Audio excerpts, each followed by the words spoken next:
Assalamualaikum.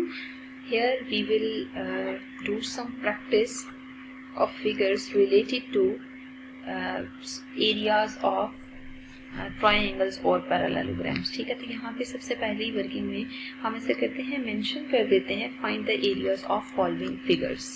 Find areas of following.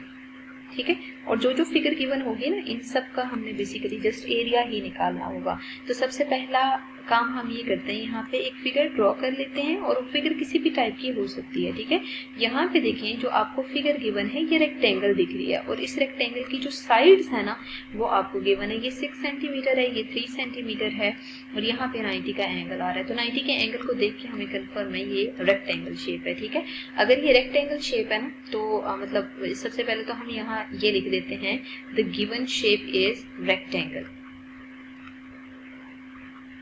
ठीक है, अगर ये रेक्टेंगल शेप है तो इसमें ऐसा करें कि बेस और हाइट मार्क कर देते हैं. ठीक है, मतलब रेक्टेंगल की जो दो साइड्स होती है ना उनको हम लेंथ और ब्रेड्थ कहते हैं. ठीक है, तो यहाँ पे आप लिख दें कि लेंथ आपको गिवन है 6 सेंटीमीटर है और ब्रेड्थ आपको गिवन है, ब्रेड्थ या विड्थ दोनों वर्ड यूज कर सकते हैं, 3 सेंटीमीटर गिवन है. ठीक है, अगर आपने एरिया निकालना है ना तो एरिया ऑफ रेक्टेंगल इक्वल होता है लेंथ इंटू विड्थ के.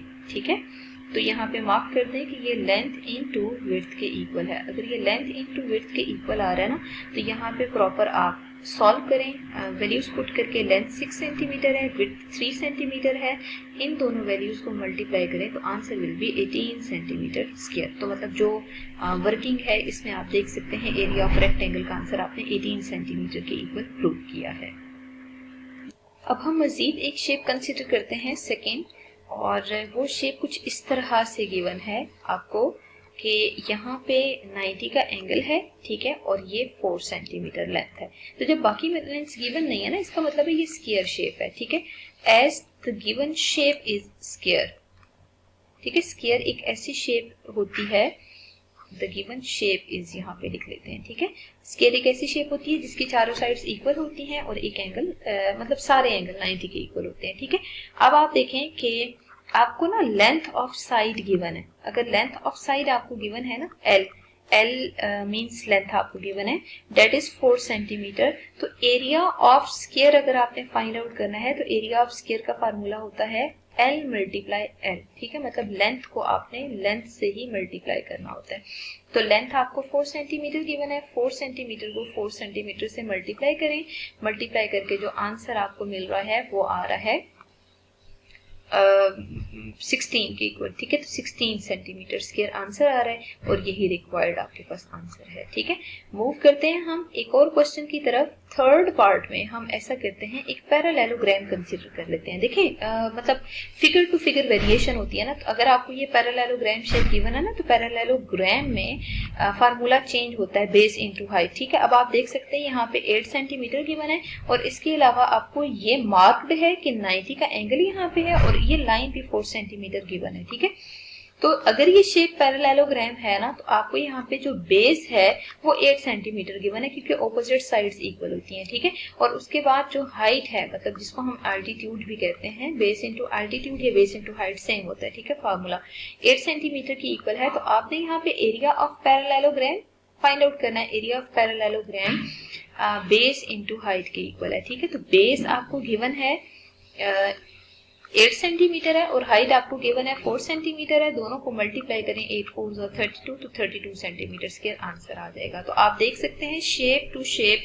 वेरिएशन आ रही है. या फर्स्ट क्वेश्चन में आपने क्योंकि रेक्टेंगल शेप थी तो एरिया ऑफ रेक्टेंगल यूज किया, सेकंड में स्क्वायर शेप थी तो एरिया ऑफ स्क्वायर यूज किया और थर्ड में आपके पास पैरेललोग्राम शेप आ रही है तो पैरेललोग्राम शेप के लिए आपने एरिया ऑफ पैरेललोग्राम यूज करना होगा. ठीक है, अब देखिए ऐसा भी पॉसिबल है कि शेप आपको ट्रायंगल गिवन है.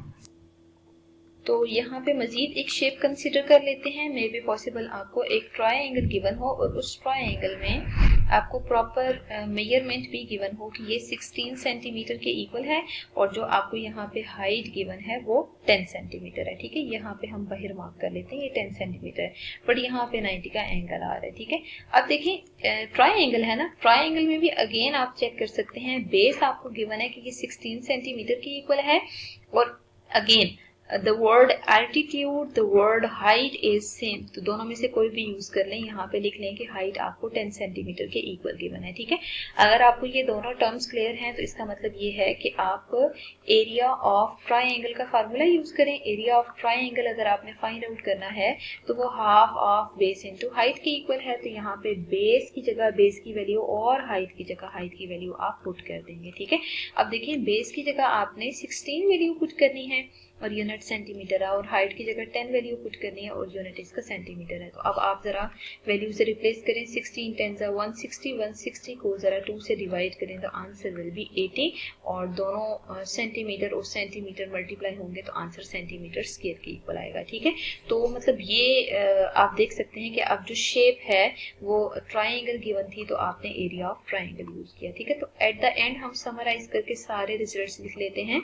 एरिया ऑफ रेक्टेंगल जो है ना वो आपको गिवन होना चाहिए, इसका फार्मूला है लेंथ मल्टीप्लाई ब्रेड्थ, ठीक है, या L into W, W stand for width, ठीक है। अगर आपको एरिया ऑफ स्क्वायर आ जाता है ना तो एरिया ऑफ स्क्वायर का फार्मूला अभी हम यूज कर चुके हैं, L मल्टीप्लाई L, क्योंकि उसकी सारी साइड्स इक्वल होती हैं, ठीक है।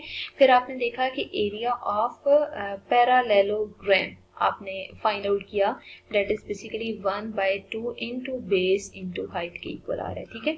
और फिर हमें एरिया ऑफ यहाँ पे यूज करना था ट्राइंगल, एरिया ऑफ ट्राइंगल के लिए आपने यूज किया फार्मूला, एरिया ऑफ ट्राइंगल का half of base into height है, और एरिया ऑफ रेक्टेंगल का जो फार्मूला है वो basically only base into height है, ठीक है। तो यहाँ पे half of base into height mention कर देते हैं। तो अगर ये फार्मूलाज आपको देखिए याद होते हैं तो हमारे लिए मुश्किल नहीं है, हम इजीली जो भी शेप गिवन होगी उन शेप्स की वैल्यूज फाइंड आउट कर सकते हैं। ऐसा भी पॉसिबल है समटाइम हमें कंपाउंड फिगर गिवन हो, ठीक है। कंपाउंड शेप का मतलब है कि वो टू शेप्स का सम हो, ठीक है। अगर टू शेप्स का सम हो तो फिर अकॉर्डिंगली हम एडिशन एक्सियम यूज करके उसके एरियाज को फाइंड आउट कर सकते हैं।